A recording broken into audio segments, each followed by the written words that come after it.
Bonjour Marc. Je voulais savoir ce matin, on a appris dans le journal que le ministre Boulet voulait avancer sur ce qu'il appelle les cotisations facultatives. Là. J'aurais aimé avoir ta réaction à chaud à ça ce matin. Ça va me faire plaisir. J'espère que tu m'entends bien. Là, je suis encore sur la route. Visiblement, c'est notre façon de se parler. Un peu moins exotique que le dernier coup. Par exemple, là, je suis pas sur le long du fleuve, je suis dans le trafic à Montréal. Fait que en OK. espérant que tu m'entendes correctement, effectivement, écoute, c'est pratiquement ridicule là, du fait qu'on sait tous que le grand adversaire politique des travailleurs, c'est le ministre du Travail actuel. Là. Fait qu'évidemment que de vouloir affaiblir le rapport de force dans la lutte contre, là, je vais te donner des exemples, là, mais contre toutes les modifications législatives, les projets de loi, tout ce que ce ministre-là a emmené pour essayer d'affaiblir les travailleurs, de l'organisation des travailleurs, particulièrement dans ce cas-ci, c'est sûr que c'est d'un ridicule sans précédent, mais c'est pas une technique surprenante, parce que si tu regardes historiquement les guerres qu'on a eues à travers le monde, couper l'alimentation en fuel, couper l'alimentation alimentaire, ça a toujours fait partie d'une stratégie de guerre logique pour essayer d'affaiblir l'adversaire. Fait qu'évidemment, là, le but ultime, c'est d'affaiblir le mouvement des travailleurs, hein, leur syndicat, leur organisation ouvrière. C'est sûr que si je regarde, je pense ce qui me parle le plus, Marc-André, c'est que, tu vois, ça fait un peu plus que 2 ans que je suis en rôle de direction au local 791. Je me rends compte que les plus grandes batailles, les plus grands dossiers, ceux qui ont tiré le plus de jus, là, les dossiers de fous, soir et fin de semaine, non-stop, jusqu'à ce que tu aies à livrer la bataille, c'est des batailles politiques. Tu sais, Ouais. j'ai la chance de faire encore du service aux membres, puis de la gestion de personnel, puis gestion financière, puis un million d'autres projets. Mais les plus grandes batailles qu'on fait au 791 depuis 2 ans sont clairement politiques. Puis, tu sais, je pense au projet de loi 51. On se souvient, il voulait permettre à tous les métiers de l'industrie, sans formation, sans apprentissage, sans supervision, sans carte de compétences, de pouvoir opérer de la machinerie lourde. Quand tout le monde sait très bien que c'est un des enjeux les plus meurtriers de notre industrie, la machinerie lourde. Fait qu'évidemment que formation, apprentissage, supervision, c'est essentiel, tu sais. Ça t'en prend là, pour opérer. Là. Exactement. Fait que, tu sais, ça a été, je dirais, ça a été une grosse bataille politique qu'on a menée au 791.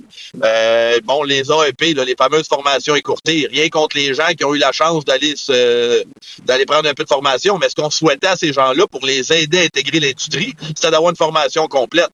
Plusieurs rencontres avec le ministre du Travail par rapport à ce dossier-là, pas beaucoup d'écoute, son projet tel que tel. On l'a bel et bien averti, on apprend 2 ans plus tard que finalement c'est un flop monumental, puis ça a coûté des centaines de millions aux travailleurs québécois, aux citoyens québécois qui payent de l'impôt. Automatiquement, j'ai le mot travailleur dans la tête, là, parce que la meilleure façon de payer de l'impôt, c'est bien de travailler. Oui. T'as bien raison là-dessus. Je pense que, regarde, puis là, on parle de statistiques désastreuses avec malheureusement, les décès qu'on connaît dans l'industrie. On fait une conférence de presse en plein centre-ville de Montréal l'année passée pour demander une enquête publique sur un décès d'un jeune opérateur qui est survenu au centre-ville. Regarde, Oui. cela, on a eu un peu plus d'écoute du coroner. Visiblement, ça a été long, mais 1 an plus tard, on apprend qu'on va l'avoir, l'enquête publique, puis par rapport à trois chantiers, là, à 3 décès, Oui.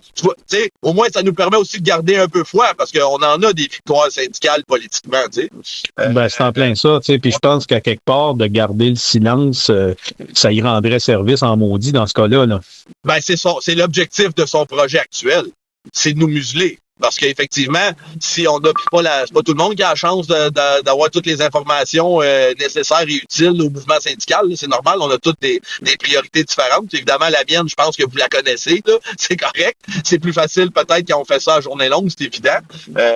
Mais oui, d'avoir une partie des cotisations qui sert à faire du politique, c'est essentiel. Comme je t'apprends de dire, c'est majoritairement ça que je fais maintenant. Puis je pense qu'une des batailles qu'on a là, au congrès là, de la Constitution dernièrement, on a déposé, a déposé une résolution par rapport à ça. Puis c'est de se battre contre les coupures qui s'annoncent à CNESST. Comment on peut se permettre des coupures à CNESST quand actuellement les délais de traitement de ces gens-là magadés sont dérisoires. Puis en plus, on continue d'avoir une statistique exécrable dans la construction. On a 7 fois plus de chances de mourir que dans les autres industries. La solution, c'est certainement pas de couper, c'est d'investir davantage, puis de faire de la prévention, puis de trouver un mécanisme, puis de trouver une façon de pallier à ça, puis de changer ces statistiques-là. Ben, c'est ça, d'autant plus. Ouais. Excuse-moi, Marc, c'est quoi? Non, c'est correct. C'est que non seulement on nous annonce ces coupures-là, mais là, en plus, on nous annonce qu'on veut nous couper une façon automatique de se financer pour faire ces luttes-là. Ben, mon doux, monsieur le ministre, vous voulez vraiment, dans le fond, là, moi, ce que je vois là-dedans, c'est de la peur, parce que les syndicats sont encore capables de se tenir, les syndicats sont capables encore d'opérer, puis je dis encore, parce qu'on le sait qu'on a eu des grosses luttes dans le passé, puis des fois, je ressens un certain cynisme, là. Ben, sais-tu quoi? Moi, je ressens pas de cynisme de la part du ministre. Au contraire, il a l'air de penser qu'on est un adversaire redoutable, puis qu'il doit nous couper. Moi, je reprends mon exemple de tantôt. Il doit nous couper le fioul pour que nos tanks puis nos camionnettes marchent plus. Là, tu sais. Oui, je comprends. Puis d'autant plus qu'à la CNESST, dans ce cas-là en particulier, c'est les cotisations des employeurs. Là, fait qu'il fait un autre cadeau au boss. Là. C'est un cadeau supplémentaire. Ça, c'est officiel que ça vient majoritairement de la partie des patrons. Tu sais, on sort d'une négo là, relativement historique dans la construction.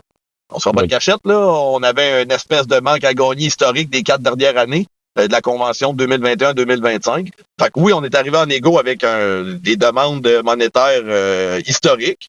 On est ressorti de là, je pense, la tête très haute.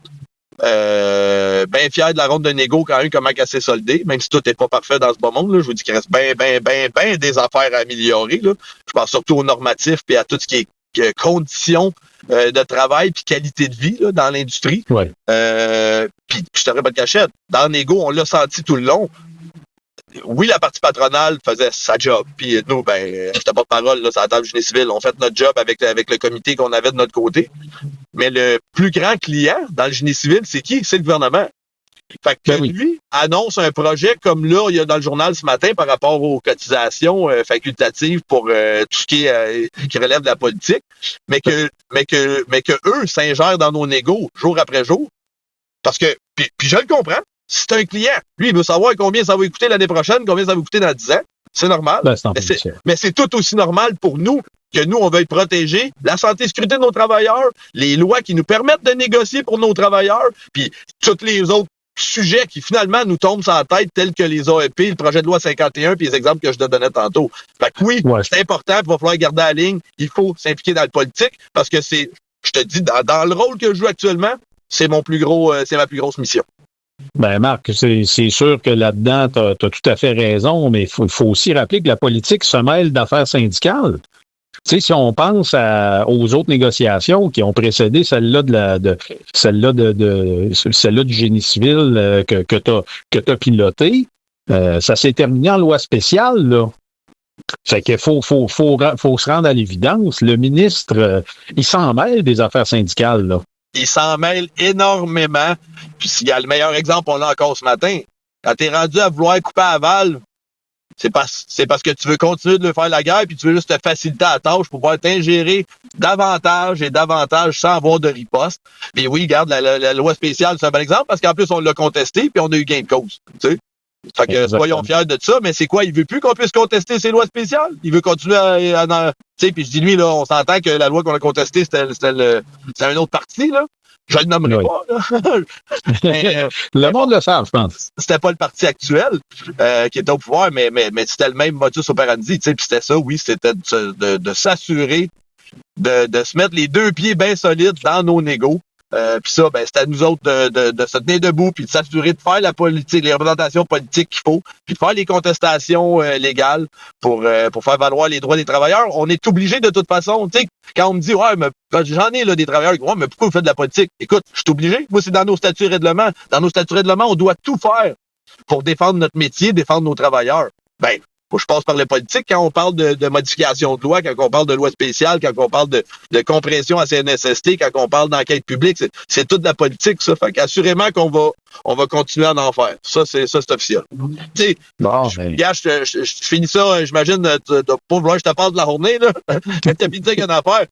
Faire de la politique, à l'heure où on est là, avec l'enquête publique, avec les compressions à CNSST, avec les statistiques de décès qui demeurent alarmantes dans la construction, je pense que faire de la politique dans la construction, là, c'est sauver des vies, rien de moins. Ah, ben ça, c'est tout à fait vraiment. Tout à fait vrai. Je te remercie énormément de ton temps, Marc, puis on te retient pas plus longtemps parce que là, tu dois bien arriver à quelque part à un moment donné si tu passes à travers le trafic. Oui, ben, je veux dire, aller virer sur la Côte-Nord le long du fleuve, c'est à peu près le même temps que rentrer à Montréal par le tunnel. Merci beaucoup, Marc. Pas de soucis, merci à toi, on s'en parle. Bye. Salut tout le monde.